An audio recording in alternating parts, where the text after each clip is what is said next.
Pemirsa, Presiden menemui korban tragedi Kanjuruhan yang masih dirawat dan ahli waris korban meninggal dunia di Rumah Sakit Saiful Anwar, Kota Malang, Jawa Timur. Presiden Joko Widodo juga meninjau langsung Stadion Kanjuruhan di Kabupaten Malang untuk mendapatkan gambaran langsung tragedi yang terjadi 1 Oktober lalu. Presiden Joko Widodo menjenguk sejumlah korban luka tragedi Kanjuruhan yang masih dirawat di Rumah Sakit Saiful Anwar, Kota Malang, Jawa Timur. Presiden memberikan santunan kepada ahli waris korban meninggal dunia atas tragedi kemanusiaan di Stadion Kanjuruhan.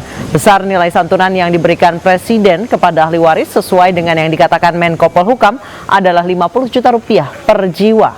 Setelah memberikan santunan, Presiden bersama Menko Polhukam, Menko PMK, Menpora, Kapolri, dan Gubernur Jawa Timur menjenguk beberapa korban luka yang masih dirawat di Rumah Sakit Saiful Anwar, Kota Malang. Nanti setelah acara ini, habis dari sini langsung. Baru saja saya menjenguk para korban tragedi di Stadion Kanjuruhan, Malang. Saya ingin memastikan bahwa yang dirawat di rumah sakit ini mendapatkan pelayanan yang paling baik. Tadi saya juga menyampaikan kepada para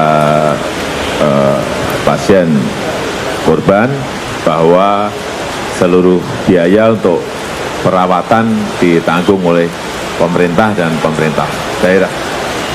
Ya, kenapa dibentuk tim pencari fakta independen?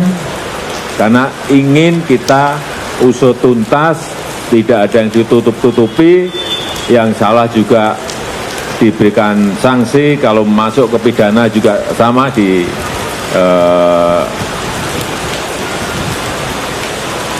pidanakan.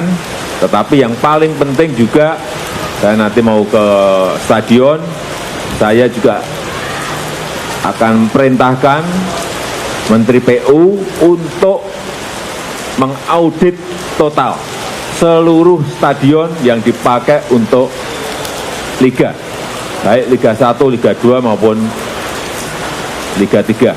Semuanya, apakah gerbangnya sesuai dengan standar, cukup lebar, apakah gerbangnya ukurannya sesuai dengan standar, manajemen lapangannya yang memegang kendali siapa, semuanya. Dari peristiwa ini kita harus perbaiki semuanya. Manajemen pertandingan, manajemen lapangan, manajemen pengelolaan stadion, semuanya harus kita audit total. Presiden Joko Widodo juga berkunjung ke Stadion Kanjuruhan untuk meninjau langsung lokasi insiden maut yang telah merenggut nyawa ratusan supporter Arema FC. Setelah tragedi yang terjadi 1 Oktober lalu, Presiden meminta Kementerian Pekerjaan Umum untuk mengaudit seluruh bangunan stadion yang ada di Indonesia.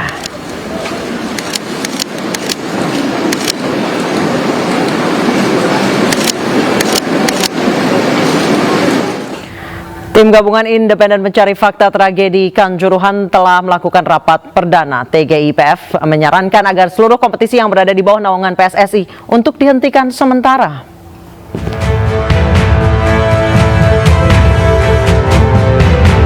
Tim Gabungan Independen Pencari Fakta Tragedi Kanjuruhan telah melakukan rapat perdana pada Selasa kemarin. Dari hasil rapat perdana tersebut, salah satu poinnya, TGIPF menyarankan agar seluruh kompetisi yang berada di bawah naungan PSSI untuk dihentikan sementara. Ketua TGIPF Mahfud MD menyebut jika seluruh kompetisi di bawah PSSI untuk dihentikan, antara lain Liga 1, 2, dan 3 dihentikan sementara waktu. Mahfud juga menambahkan jika kompetisi baru akan dilanjutkan jika sudah mendapatkan izin dari Presiden. Yang jelas saat ini PSSI dan TGIPF tengah fokus melakukan investigasi untuk menelusuri tragedi Kanjuruhan. Memang banyak desakan dari sebagian pihak yang meminta sepak bola dihentikan. Namun sebagian pihak juga berharap penghentian tidak dalam durasi yang lama.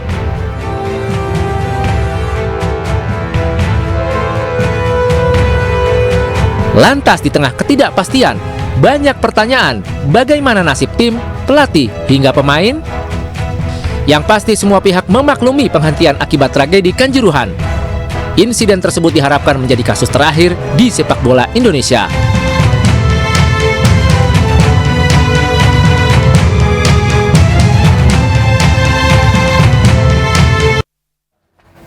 Hasil rapat perdana tim gabungan independen pencari fakta tragedi Kanjuruhan merekomendasikan seluruh kompetisi yang berada di bawah naungan PSSI dihentikan sementara. Lalu bagaimana nasib sepak bola nasional?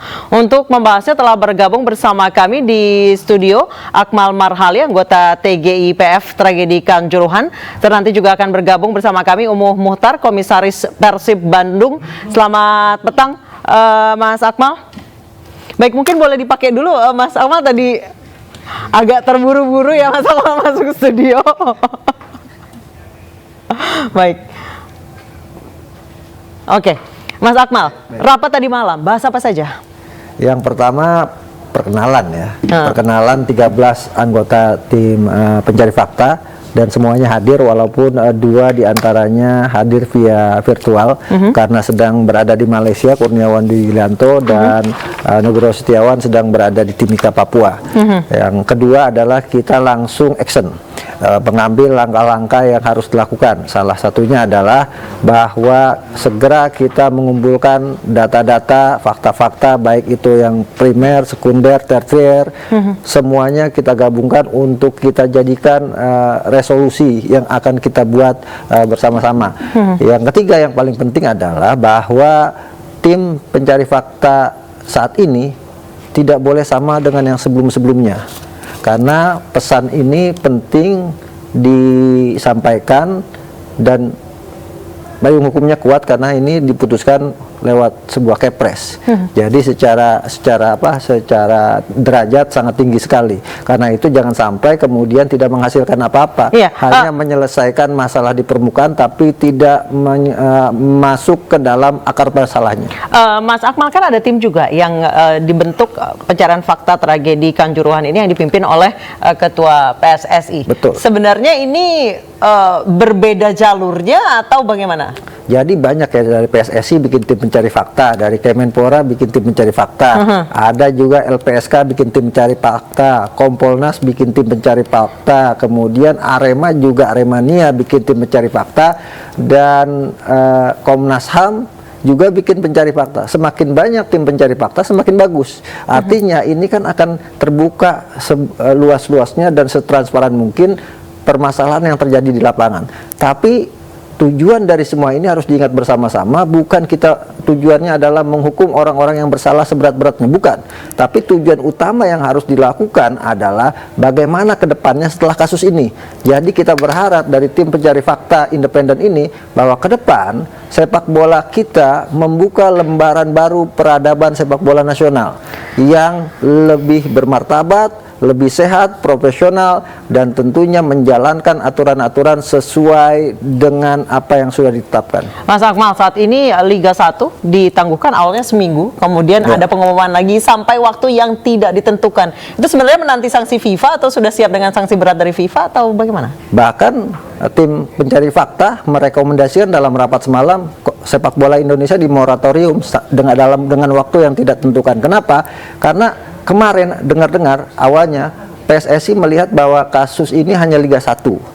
Jadi berupaya untuk menggelar Liga 2. Kemudian Liga 2 dihentikan juga sementara. Kemarin mau menggelar Liga 3 pada tanggal 7 Oktober ini. Artinya sense of crisis dari PSSI ini tidak ada. Kita lagi menghadapi musibah besar, tapi kemudian yang dipikirkan oleh PSSI bagaimana kompetisi jalan. Gitu kan. Padahal jadi masih pikirannya cuan ya? Iya, padahal Liga 3 misalnya kasusnya itu bisa lebih besar dibanding Liga 2, Liga 1. Musim lalu misalnya kerusuhan hampir terjadi setiap daerah untuk Liga 3. Nah, karena itu lebih baik di moratorium terlebih dahulu biar semua introspeksi. Nah, moratorium ini kan tanpa batas waktu. Artinya bisa 10 tahun, bisa 5 tahun, bisa 1 tahun, bisa 6 bulan, bisa 1 bulan, bahkan bisa 1 hari. Tergantung bagaimana kita bersama-sama berkomitmen untuk membenahi sepak bola ini. semakin cepat kita punya komitmen bareng-bareng, semakin bagus. Sebagai contoh, PSSI kita berharap menyiapkan apa sih masalah-masalah yang ada, terus problemnya apa, kemudian menyiapkan formula baru. Sebagai contoh misalnya, formula baru adalah formula sanksi terhadap tim yang melakukan pelanggaran. Karena misalnya hukuman cuma sekedar larangan bertanding 1 tahun, tidak boleh main kandang, itu selalu ringan. Faktanya beberapa kali hukuman-hukuman semacam itu diberlakukan, tapi diulang dan diulang lagi gitu. Oleh karena itu perlu ada hukuman yang memberikan efek jera. Misal dikurangi poinnya 12 misalnya, atau lebih keras lagi didegradasi ke Liga 2, atau lebih keras lagi didegradasi di Liga 3, atau lebih keras lagi dicoret dari keanggotaan PSSI. Tujuannya apa? Tujuannya agar tidak ada yang punya niat sama sekali untuk melakukan pelanggaran lagi. Kenapa? Karena kita yakin, seyakin-yakinnya apabila supporter sepak bola sebrutal apapun, mereka pasti nggak mau klubnya didegradasi. Betul. Gitu kan. Kalau itu nanti akan muncul pemikiran, kalau kita berulah, kita akan ada resiko klub kita didegradasi, bahkan dicoret dari kompetisi. Nah, kita pasti nggak mau dan tidak akan melakukan itu lagi. Nah, itu sangat penting. Hukuman yang memberikan efek jera yang harus dilakukan dan diformulasikan.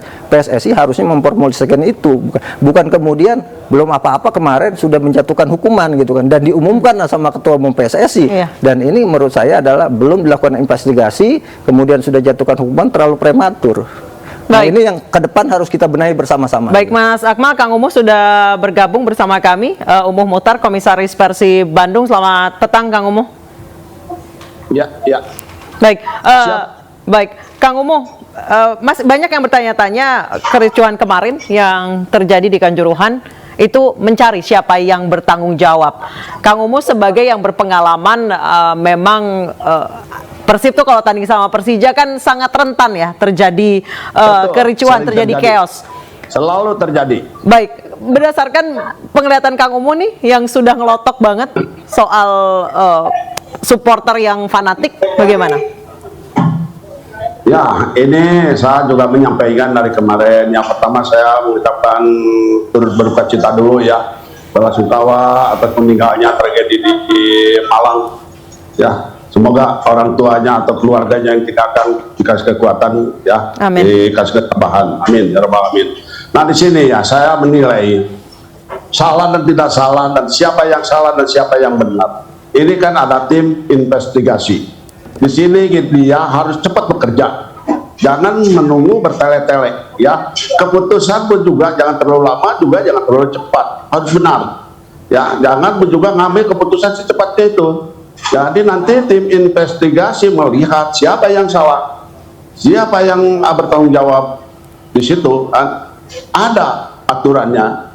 Nah, baru diumumkan secepatnya kepada masyarakat, ke khalayak. Nah, ke depan ini memang tragedi yang paling besar ya, kedua dari dunia ya. Dulu di Peru, tapi Peru itu antar supporter, tapi ini tanpa supporter loh, Kang Umuh. Ya, tanpa lawan supporter lah, lawan tidak ada lawan, supporter lawan tidak ada ya. Makanya ini tragedi yang sangat mengerikan.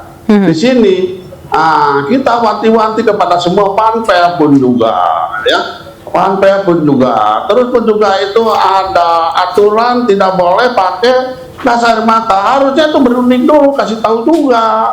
Panpel memberitahukan juga ke polisi. Baik, bahwa ini tidak boleh begini-begini kita semua. Ya. Kang Umuh, kemarin dalam sanksi yang telah ditetapkan oleh PSSI, yang disanksi adalah panpelnya. Ini terlalu cepat. Berarti sama. Terlalu cepat. Tunggu dulu. Mas Akmal ya. Ini pun juga yang salah, kan ada beberapa yang salah, kan bukan panpel saja, mungkin ada yang lain. Ya. Ini harus sabar, jangan dong, jangan langsung mengambil keputusan seperti itu ya. Baik. Baik. Akan ada tim investigasi. Ya tunggu, lalu di situ baru diumumkan. Panpel dihukum atau apapun juga klub dihukum atau siapapun juga, dan baru didengar dengan semua. Ya.